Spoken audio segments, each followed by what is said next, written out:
Karibu, tuko na chuma cha Mjerumani. Ibrahim Wambokile anakwenda kuhutubia taifa katika yale yaliyotokea weekend hii kwenye viwanja mbalimbali vya michezo. Simba Sports Club, hivyo hivyo kwa Young Africans, hivyo hivyo kwa Azam, hivyo hivyo ni Singida Black Stars. Wote wameingia katika hatua ya makundi, timu 4 kutoka hapa nyumbani Tanzania. Historia imewekwa. Kaka, chuma cha Mjerumani kwema? Kipekee kabisa, nashukuru Mungu niko vizuri sana. Kila Mtanzania anapaswa kujipiga kifua mbele kwa sababu wawakilishi wetu katika mashindano ya kimataifa sio kututoa kimasomaso, ila wametuheshimisha zaidi kutokana na uwekezaji wa Singida Black Stars, uwekezaji wa Young Africans, uwekezaji wa Azam na Simba Sports Club kwa pamoja kwenda katika hatua ya makundi. Sio kila taifa linapenda haya mambo. Ndugu zetu Kenya mpeleka timu moja tu, Police United. Kwao nakuja kuona kwamba ligi yetu tumeitupa mbali sana. Ligi ya Kenya, Rwanda, Burundi na Uganda na kwingineko, Sudan huko tumejipigia tunavyotaka. Lakini si kwa bahati mbaya, ni kuamua kufanya uwekezaji kweli katika nyanja ya michezo. Huo ndio uhalisia. Chuma, jana Simba Sports Club amefuzu katika hatua ya makundi, lakini hoi pila alivutii. Wapo waliosema rotation kutokana na kuwa na mechi ngumu mbele, lakini wapo ambao wanasema mifumo ya Dimitar Pantev haijakubali. Kiu ya wanasimba ilikuwa ni kuona timu yao kama imeshinda away goli 3-0, manake hapa zitaongezeka zaidi ya goli 3. Lakini ukweli ni kwamba Simba imefuzu katika hatua ya makundi, lakini hali ya mganga ni mbaya sana. Jini limetoka, lakini yani hali ya mganga si nzuri, kwa sababu kila mwana Simba alikuwa anaamini kwamba tumefanikiwa away, nyumbani tunakwenda kushinda nyingi. Kwa ambacho nimekiona kwangu, naweza nikasema tu kwamba kocha Dimitar, Simba sio sehemu ya kufanya majaribio kwenye mfumo, utafeli. Narudia, meneja wa Simba si kocha wa Simba. Maana kama mtumsha kama meneja, kuna mwingine nao alichanganya wita kocha, ndio unajua njia ya muongo fupi. Huyu meneja wa Simba huyu meneja wa Simba akisema anza kutesti mfumo kimekwenda kimerudi, wakati huu ni wakati wa mashindano, atafeli.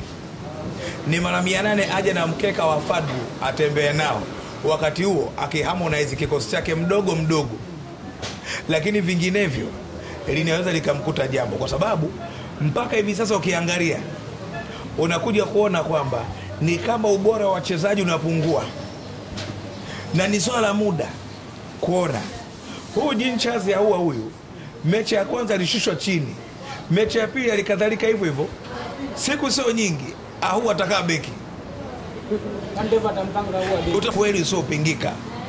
Bado unakuja kumuona Elim Panzu huyu na Elim Panzu yule wakikutana mafia boxing tapigana sana. Pengine Mpanzu anakumbwa na nini Chuma? Wapo ambao wanaosema ni kwamba anaoanao, wapo ambao wanaosema ameingia daa kwa pupu. Kinachomuumiza Elim Panzu ni Simba kumng'ang'ania. Elim Panzu alikuwa anakwenda Young Africa. Chuma unasema kinachomfanya Mpanzu awe vile, Elim Panzu alikuwa anakwenda Yanga. Utabisha kwa sababu hujui, lakini anaipenda Young Africans. Panzu anaipenda Young Africans. Fahari yake kubwa ni kucheza na icon ya soka la Tanzania, Pedro Pacome Zouzoua. Huo ndio walisi. Umwambii kitu, na yule ndio role model wake. Yaani Mpanzu role model wake ni Pacome Zouzoua. Mpanzu role model wake ni Pedro Pacome Zouzoua. Anamuelewa mno. Sasa yule alikuwa anaondoka, sawa, siku ambayo nawaambia yuko kwa mkopo, wakatoka viongozi wa Simba, mnakumbuka? Walitoa majibu ambayo hayana mashiko. Kuna mkopo wa miaka 4, miaka 5, miaka 2, lakini wakashindwa kutoa ufafanuzi huo. Na yule alikuwa anaondoka kwenye mkataba wake na kipengele cha yeye kuweza kununua mkataba wake. Yule alikuwa anakwenda upande wa pili kwa Ghalib GSM. Lakini mwisho wa siku ngangana. Kwa hiyo Mpanzu wa finali msimu ulioisha na huyu watapigana miezi 6. Wakikutana live hivi hali ni ngumu, watapigana mno. Kwa nini? Mahaba yake ni kucheza Young Africans. Huo ndio ukweli. Ana furaha. Mpanzu ana furaha. Wewe mwangalie. Wewe Mpanzu anacheza vile. Anakuuliza swali, muangalie Mpanzu, si ndio? Yule ambaye hajakutana na Yanga mechi yake ya kwanza alikuwaje?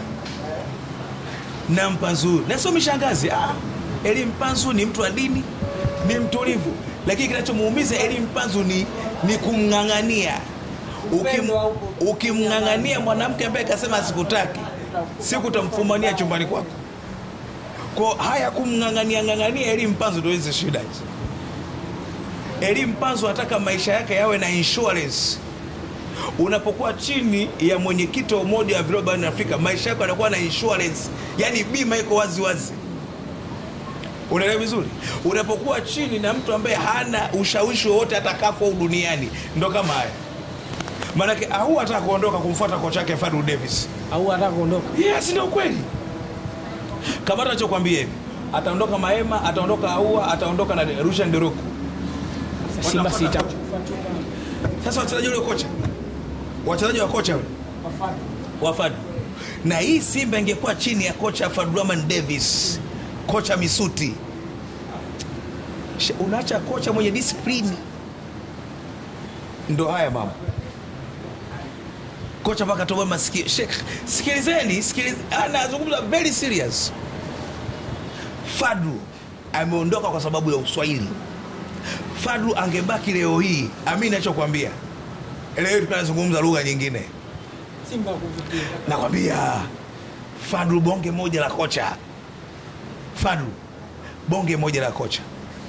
Kwa huyu kocha anapaswa kujifunza kwa Fadlu. Akileta ubishi na wasasi kuvuka naye mwaka. Huo ndio uhalisia. Kwa sababu Simba the way unavyoiangalia, Simba inacheza fungue imeng'ang'ania kwenye kitasa haitoki. Unaona kabisa inahangaika ni fungue imeng'ang'ania kwenye kitasa. Haiwezekani. Simba inacheza kama mtu anataka kukata roho. Inaosha miguu kwa timu mbovu kama hii. Haiwezekani.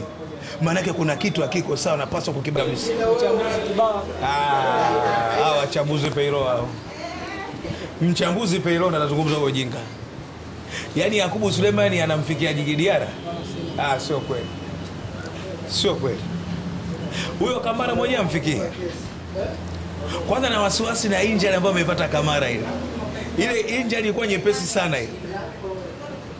Kamara namwambia Kawe sio mbali. Mwamposa yupo hajasafiri, kashatoka Zimbabwe juzi. Huu ndio muda. Nawaambie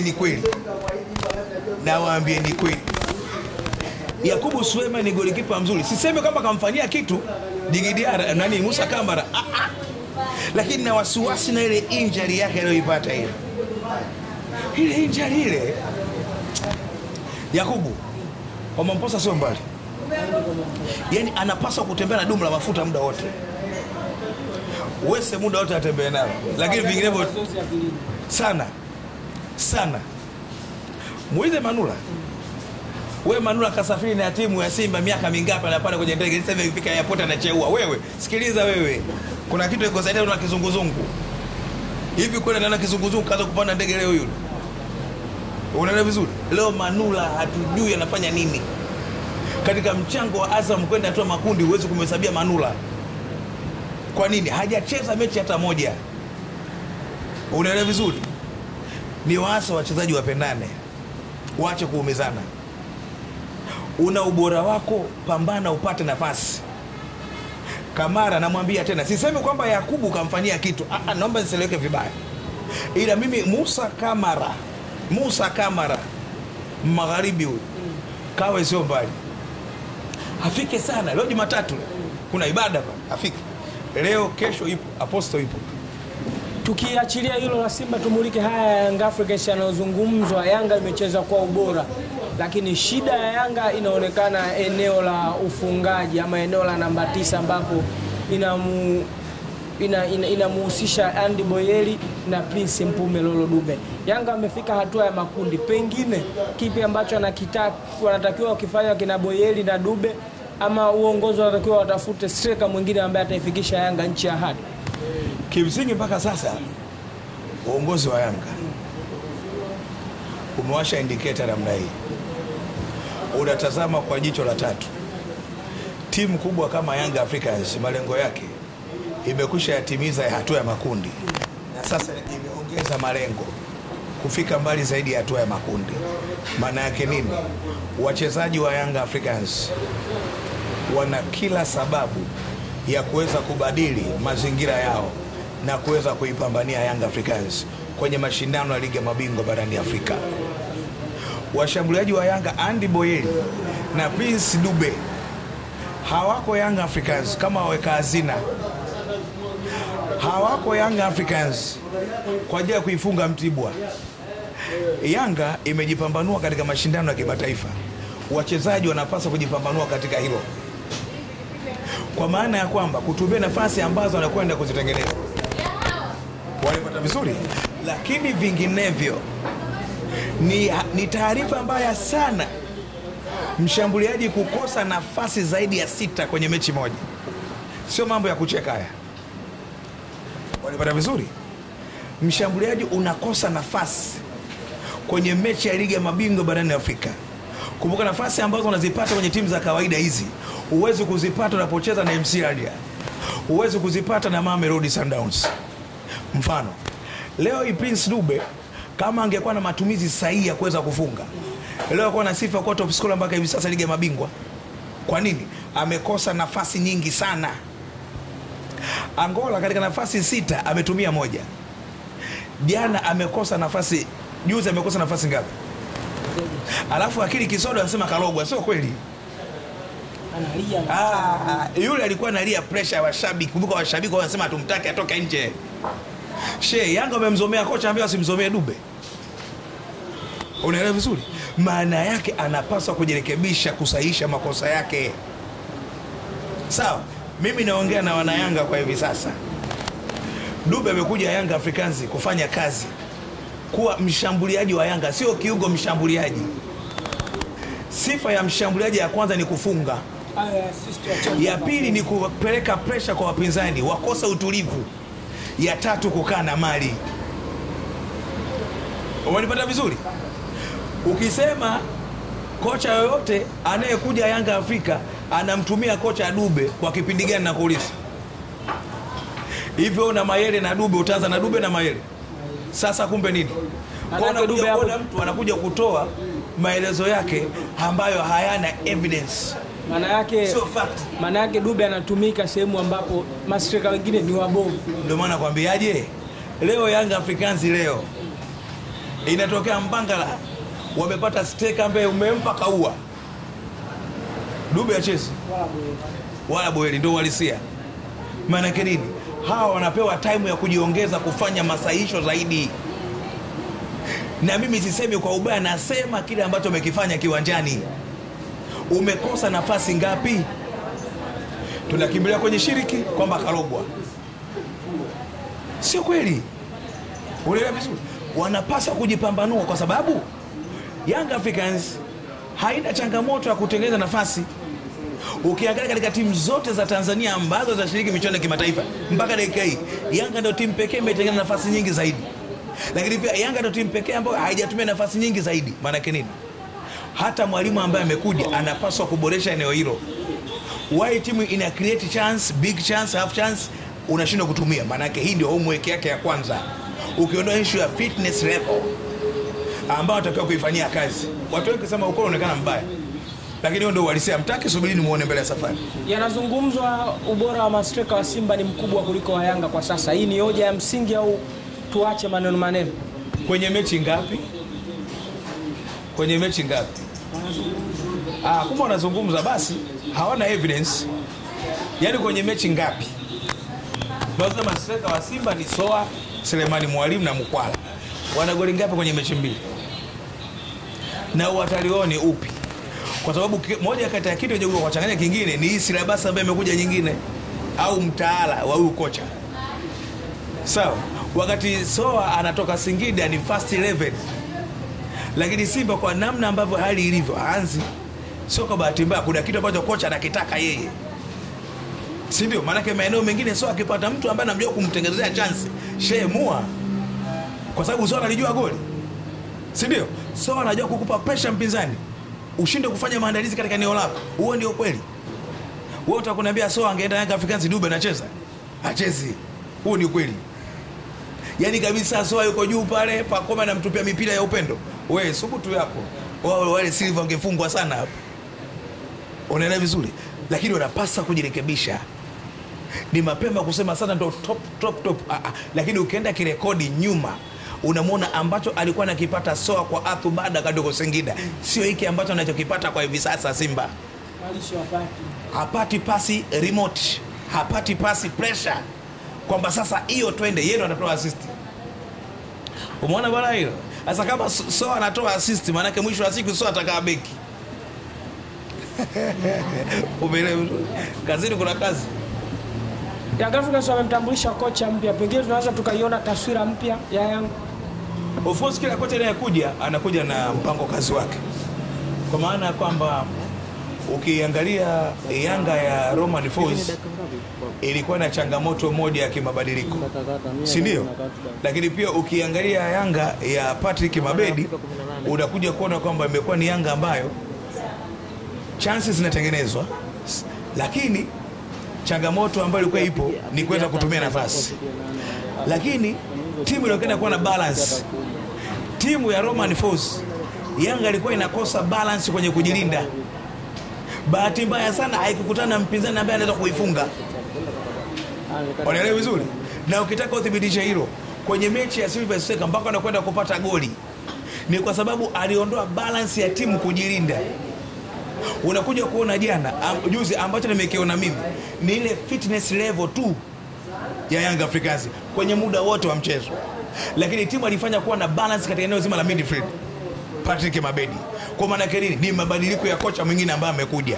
Kwa huyu ambacho anataka kukifanya cha kwanza ni kukaa na Dube na Boyeli, kuwapatia utulivu wa kisaikolojia, namna gani ambavyo wanapaswa kutumia nafasi ambazo wanatengenezewa na viungo washambuliaji.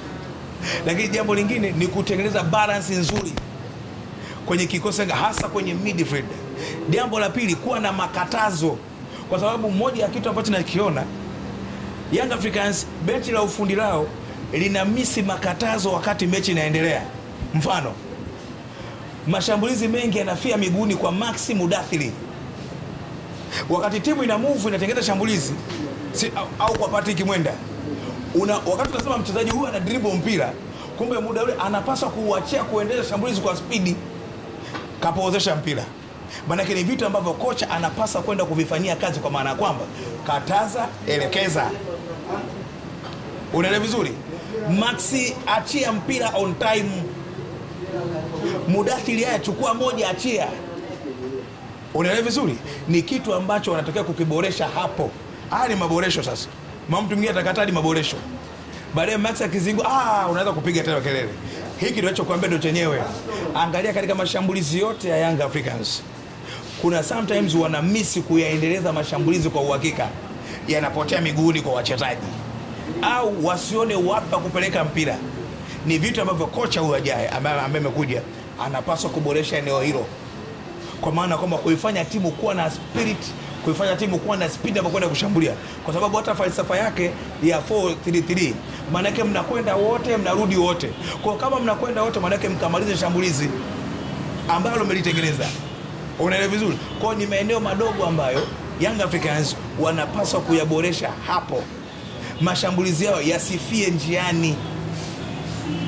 Yanga ina uwezo kufanya mashambulizi kupitia pande zote tatu, pembeni na kati. Kwa kama ndivyo napaswa kuyamaliza. Finish pamoja.